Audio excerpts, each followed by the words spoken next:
Well, it is Final Four Saturday. The semifinals are tonight. We're all excited about that, of course. Great games in front of us. This is part two of our conversation with Gerry Pollard, Hall of Fame NCAA basketball official. And in the first half, we talked a little bit about some of the controversial things that have happened in the tournament so far, and of course, a lot of his experiences. We'll talk more about some of his experiences, and I asked him some of the questions, like about the proverbial late whistle and the home court advantage and working refs and all of those kinds of things. We try to go behind the scenes a little bit. I hope you enjoyed part two of our conversation with Gerry Pollard. If you missed the first one, go to YouTube, find it, watch it, or go to our website and find it, how it's linked there.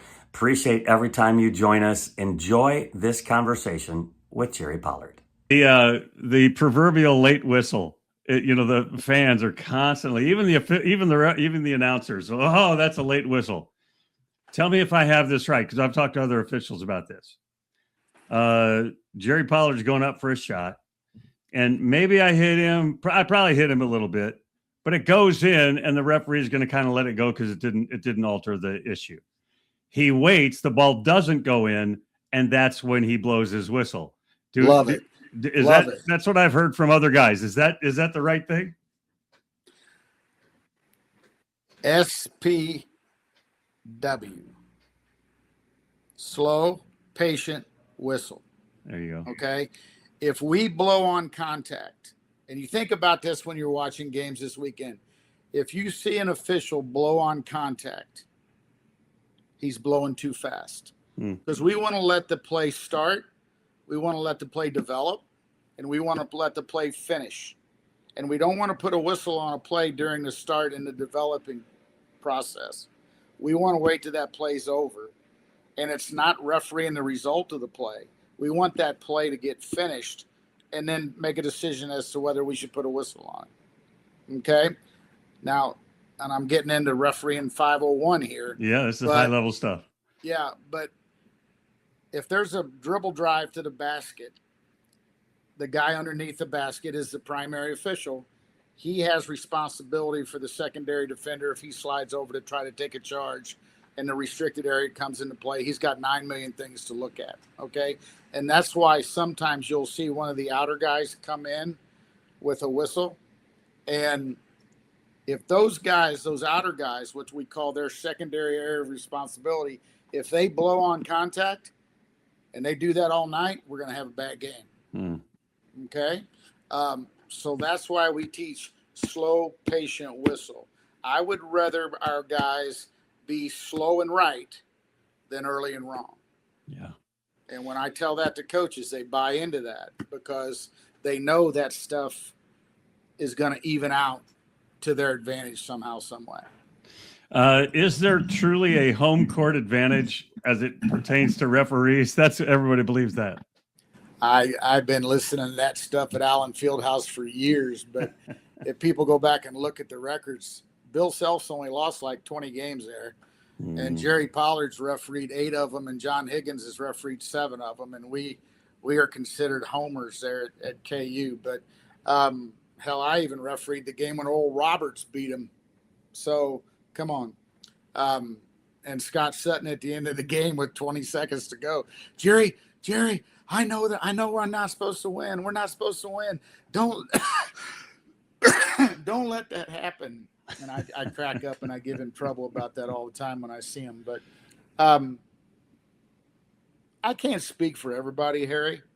I've refereed with a lot of guys with a lot of courage and a lot of, let's just use the word gonads, okay?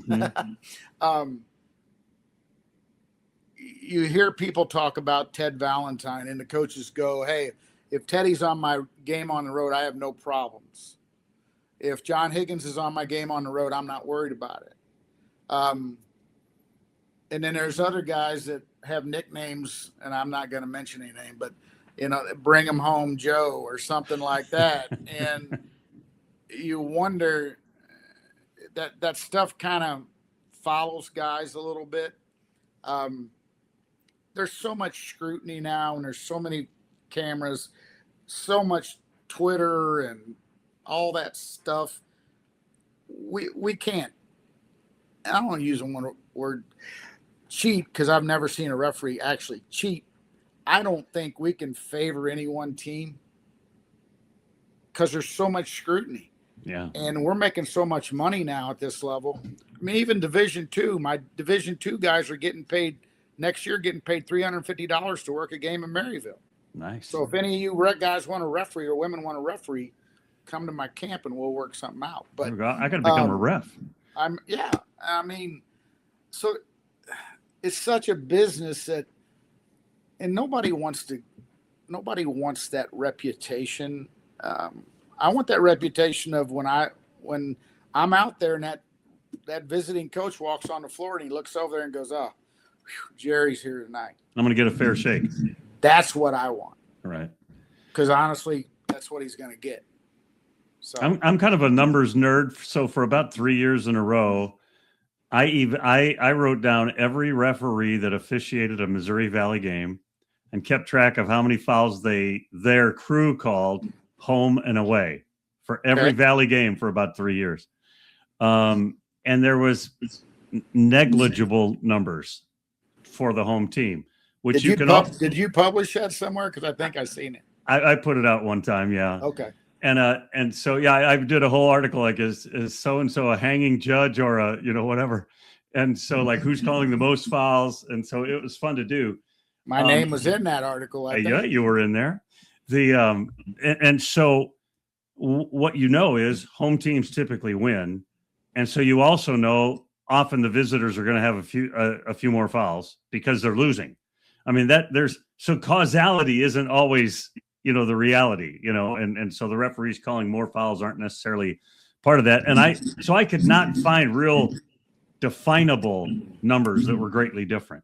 And so that made me think, okay, these guys are doing it uprightly. Not uprightly. Here's what I think is what would be human nature is this crowd's going crazy cheering for the Salukis, and human nature would be to call a foul on the other person unknowingly.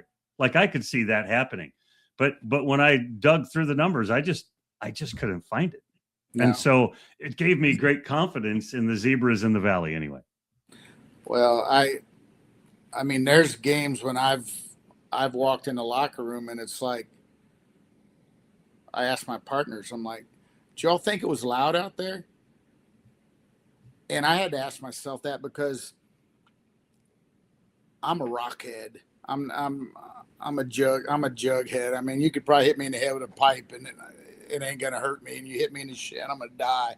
But I'm just wired different a little bit because of the police training. I think I block all that out, and that again that kind of helped me in those venues that we've talked about. And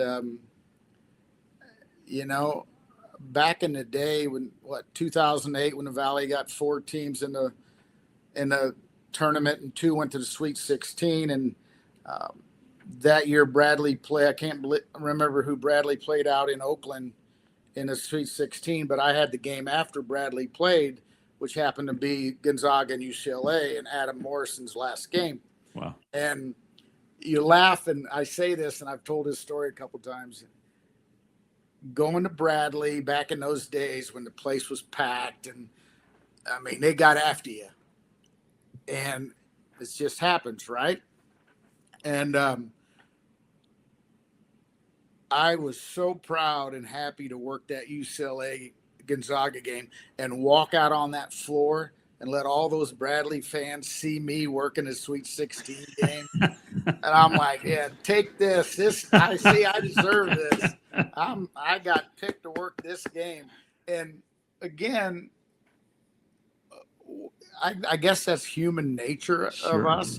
I mean, you take so much razz in Carver Arena that the last person they see, if they're in Oakland, California, to walk out to see referee UCLA and Gonzaga is Gerry Pollard. That's amazing. So it just. I sat down with a head coach that I was doing games for that I knew very well. We had become really good friends. And I felt like he was just on the refs all the time. Like no matter what was going on, it wasn't right. And I actually grabbed one of the refs after a game and I said, he's hurting himself, isn't he? And he said, absolutely. So I sat him down. I said, look, I'm a nobody here, but you're hurting yourself. And Good for you. And those guys that the referees can't do anything right. I mean, it's just such a no-win situation for them. Do you think those three guys, when they get the assignment Saturday morning that they're working UConn and Illinois, are going to wish they had Arizona and Michigan? Probably, yes. Absolutely. Yes. Because, again, and I know Brad and I know Danny, and I've worked both of them a bunch. Nobody wants that. Right. Because Brad Underwood is not going to let Danny Hurley outdo him on Saturday. Mm. And I think we're starting to see a little change, especially this year. And I wasn't going to bring this up unless you brought it up, but I'm going to bring it up anyway. It used to be known that the conference season was hand-to-hand combat. We refereed it different than November and December. Everybody says that. And all that to me was, hey, that's a compliment to tell me that I can referee games differently. I must be pretty darn good if I can change on the fly like that. But once we got to March and got to the NCAA tournament, the NCAA tournament was always called a little tighter. So the conferences and the schools, the Houstons of the world, if you will, were at it in public's mind at a disadvantage because the referees are going to call the tournament tighter. Right.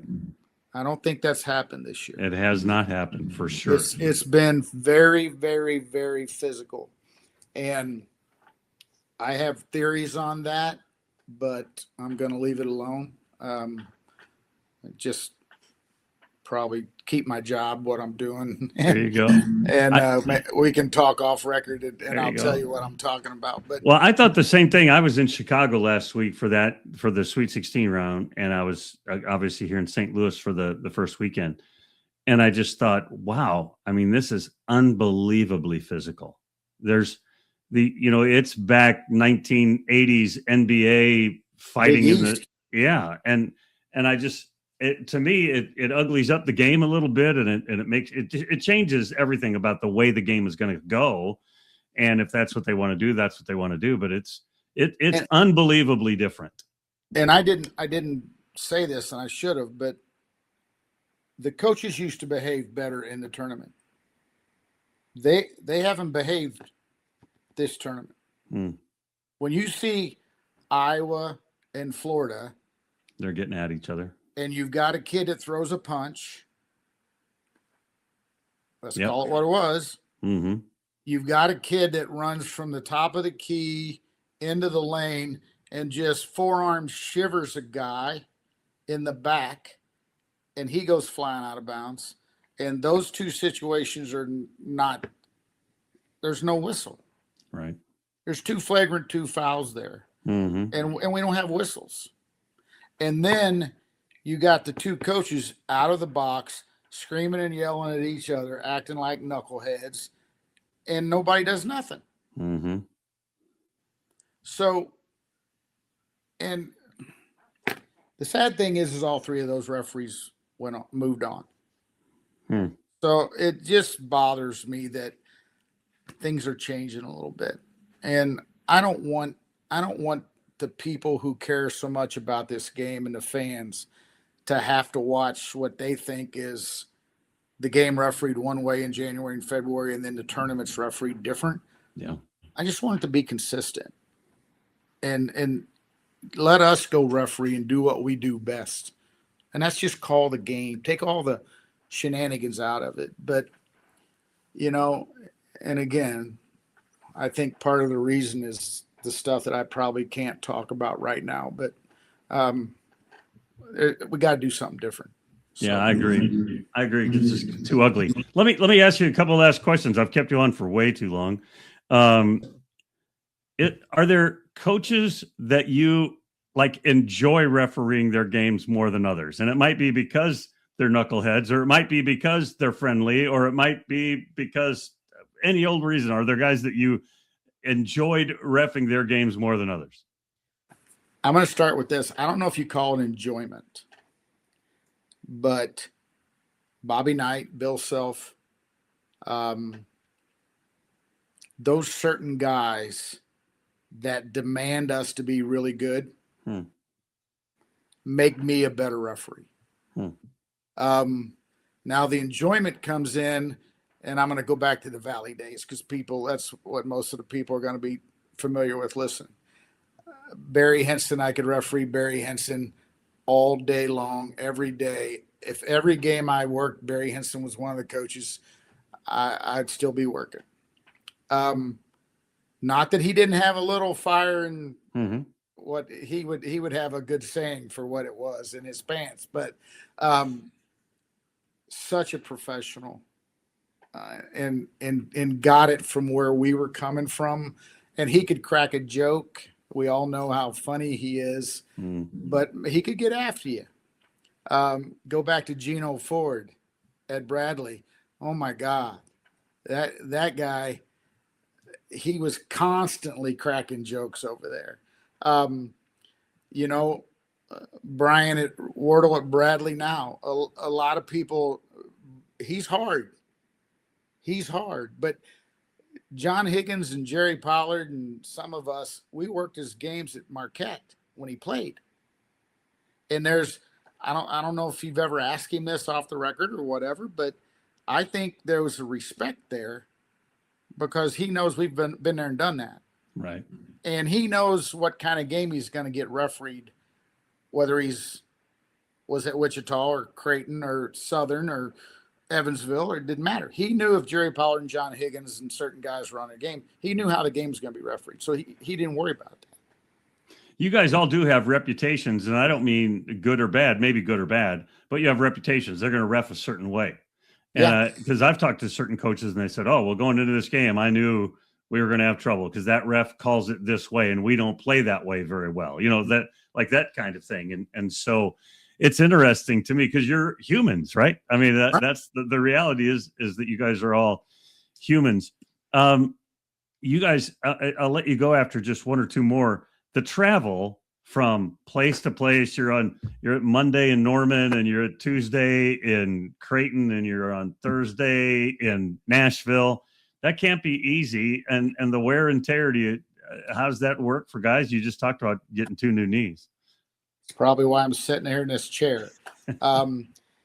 It's gotten worse because the consortiums, the way they're built now, when you've got Stanford and Cal in the ACC, right, and you've got Gonzaga going to the Pac-12, which is going to be under the Big 12 consortium now, and you got Gonzaga in the Northwest, and you got Central Florida in the Big 12. You could work it. There's guys that's made that trip. It worked at Gonzaga one night and they've been at Central Florida the next night. Wow. And shame on us, me and John, for assigning those guys to that game. But sometimes we don't pay attention to that. We're trying to get our top guys games. And they don't say, hey, you really want to send me across the country in 4 time zones in 24 hours? It doesn't look good. It's not good optics. Sure. We know that, but they're independent contractors. They're not going to turn the game back. And I mean, you take Kip Kissinger, he's probably whatever game he has this weekend, because I can't disclose that. And he's in the Final Four, but whatever game he has, that'll be like game 118. That's crazy. It's a lot of games. Most I ever worked was 94, and I thought I was going to die. But it's different now in the fact that the way the consortiums are set up, we got these guys jumping time zones where back in our day, we could go into Kansas City and we could go to Kansas, K-State, Nebraska, Iowa State, Missouri, Kansas, Wichita State, and we could stay at the Marriott in Kansas City Airport for a week. Can't do that no more. Right. These poor guys are up every morning at 4 o'clock on a 6 o'clock, 5 o'clock flight, and they're flying across the country.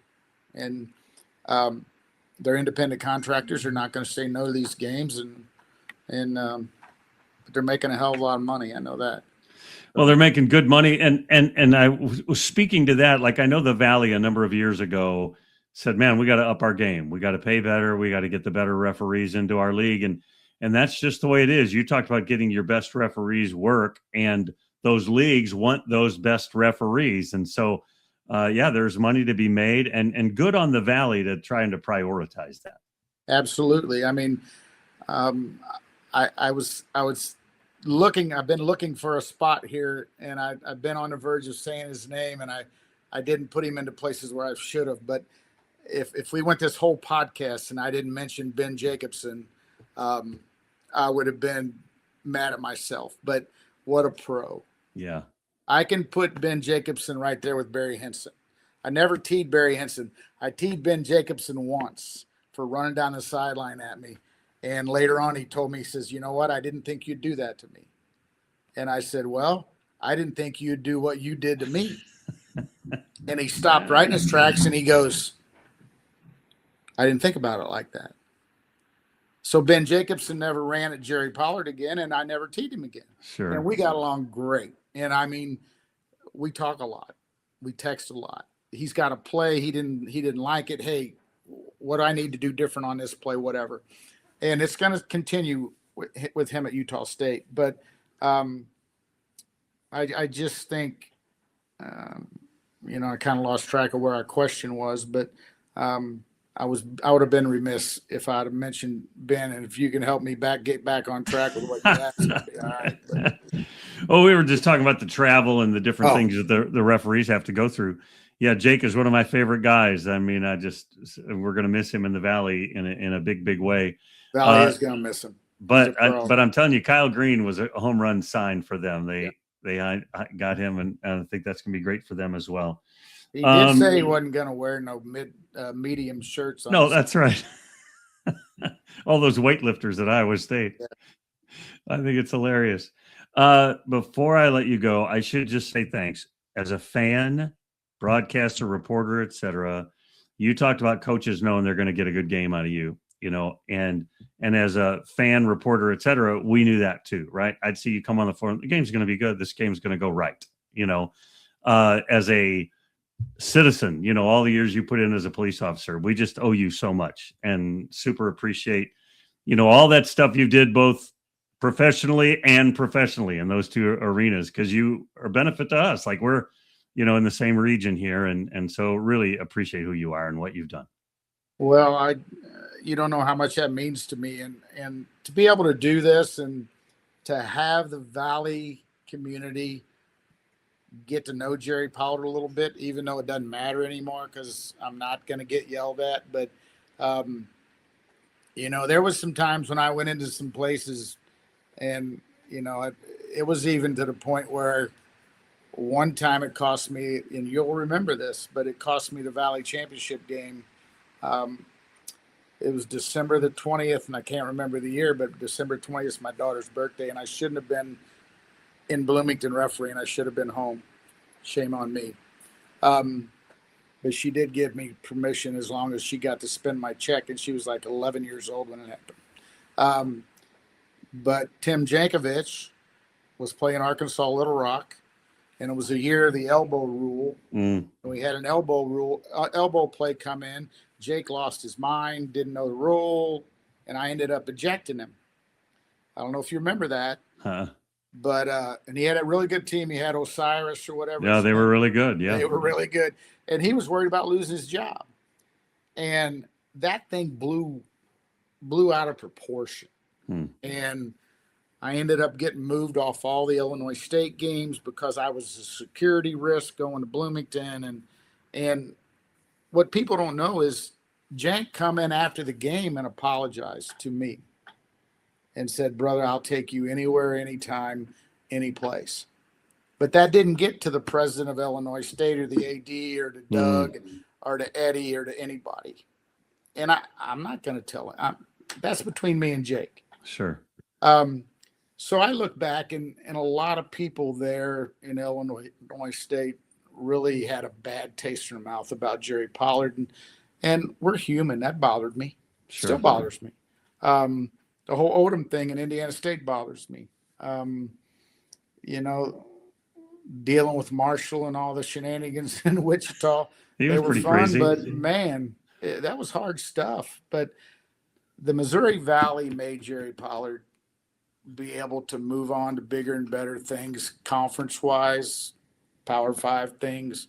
I cut my teeth in the Valley. I'd never lost loyalty to the Valley, and I just appreciate all you all are involved in what you do and you promoting the Valley and what goes on. So thank you, thank the fans, thank anybody who wants to listen, and if you ever want to do this again, we can do it. That's great fun.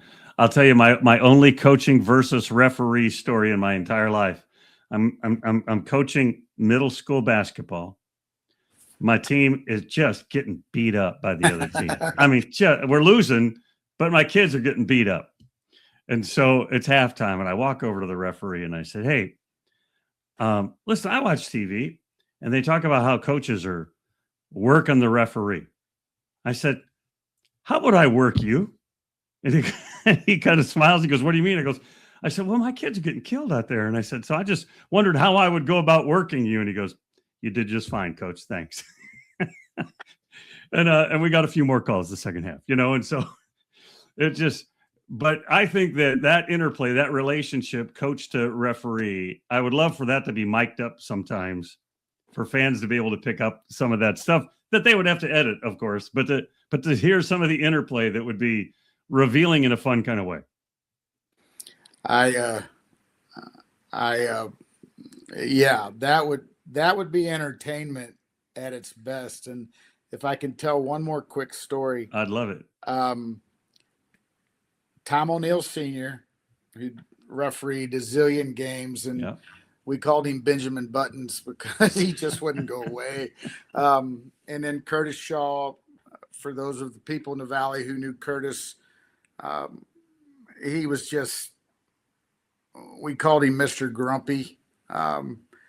He treated every coach the same. It didn't matter if it was Bobby Knight or Joe Blow. He was going to tee him up, and he had that reputation of being a hard butt. And me and O'Neill and Curtis go to Indiana State one night, and they're playing Creighton, and Creighton's got Corver and Dana's got it going, and they're like 8th in the country, and we know what's going to happen. Okay, but we still got it. We got to do our job, and right. and we got to go out there and manage this game, because Royce was so volatile back then, and more volatile if he's on the losing end than if he's on the winning end. And me and O'Neill said, "What's the over under on Curtis, T, and Royce?"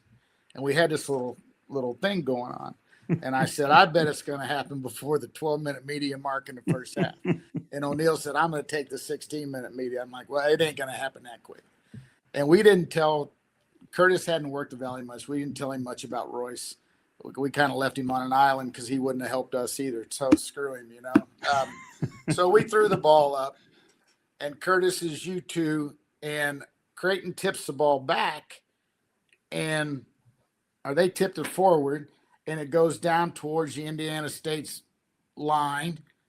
But Curtis doesn't hustle down there to get a good look on the line. He's taking the night off. Let's just call it what it is. Okay? Or he's taking his play off. He didn't take the night off. And all the players on the end of the Indiana State bench seen the Creighton kid step on the line. And I'm like, whoa, here we go. Royce is going to lose his mind 3 seconds into the game. Curtis didn't call out of bounds. Creighton goes down, hits a three or something. Royce don't say a word. They have a couple little intermingles, if you will, and they go at it, and Curtis walks away and Royce walks away, and they're kind of under their breath. Royce is under his breath saying stuff, and it ends up being about a 30-point game, and about 10 seconds to go in the game, we're shooting free throws, and Curtis is out there by Royce, and Royce calls him over, and I can't colorfully say everything that was said, but I'm going to try to do my best. And remember, Curtis never did anything wrong, okay, in Curtis's eyes. Sure. And Royce he reels him in, man. He goes, "Mr. Shaw, can I ask you a question?"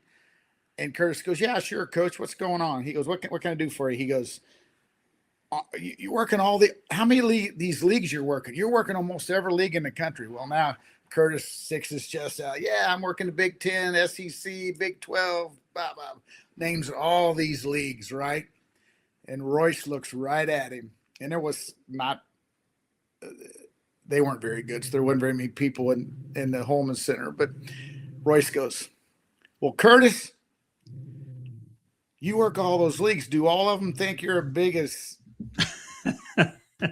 a-hole that we do here in the Valley? Oh, my God. It was priceless. And Curtis didn't do nothing. He just walked away. And, of course, O'Neal, man, he was jabbing Curtis after the game. He got you, blah, blah, blah. And I think we seen Royce on the way out, and O'Neal went over and shook his hand and said, thanks for doing that to Curtis and put him in his place. But that was hilarious. You had to have been there and seen it. But that's the kind of stuff that goes on out there that people don't have any idea. No idea at all. No idea. Gerry Pollard, thanks for your time, man. This has been fun. I wanted to catch up and hear from you and hear stories and talk about some of those things we've all seen on TV or up close just in the last couple of weeks. I thought it'd be fun. As these guys are preparing, you talked about Kip getting ready to be in one of the games this weekend. Are these guys sitting, last question, are these guys sitting at their hotel or at their home right now thinking, I'm doing a Final Four game tomorrow? Are they that excited a couple of days in advance? That's what it's all about. Yeah. That's what it's all about. I mean, you got Sermons there going to work his 11th. Groover there is going to work his 8th. Kimball's going to work his 8th. Kip's going to work his 4th. It doesn't matter how many they've been to. It's the pinnacle of college basketball. Yeah. And, you know, what people really don't know, too, is our pay – I keep saying our, thinking I'm a referee, but the pay is tiered. And if you're in the elite tier of the Big 12 consortium, the criteria is Final Four referee. So once I went to the Final Four, I became a Final Four referee. So any league in the country that I went to, I made top tier money. Wow. And that's $400 to $800 a game. More. So it means something, but I think all those guys would throw that away and just for the opportunity to work the game. Yeah. And we all want the championship game, but those guys working those semifinals are jacked up too. So they're excited. Very exciting for them. And, and I've bumped into some of those guys, and I think Kip's a great ref and all of that. And one of the best in the country right now. So I just I watch, when I watch games, I do watch the refs. When I watch games, I'm really listening to the broadcasters because I broadcast a lot of games. Like, I'm very scrutinizing. I'm a fan, but man, I've got so many other things I'm like really zeroing in on. I'm not good to sit with a game with because I'm thinking about a million things. But appreciate your time today, and I know people are going to love listening to this and watching it and getting a better perspective of what the refs are doing and an appreciation for all that you've done for us. So appreciate it. Well, thank you, Harry. If you don't mind, text me how I can find the podcast. I think you may have already done that, but do that again for me. And anytime you want me to do this, I love doing it. And anytime I can spread positive vibes about officiating in the Valley, I'm your man. There you go. I appreciate it. Folks, thanks for watching. Appreciate all the folks that come to our website, come to our podcast. And remember, since you've been there, make it a better place. We'll see you again real soon.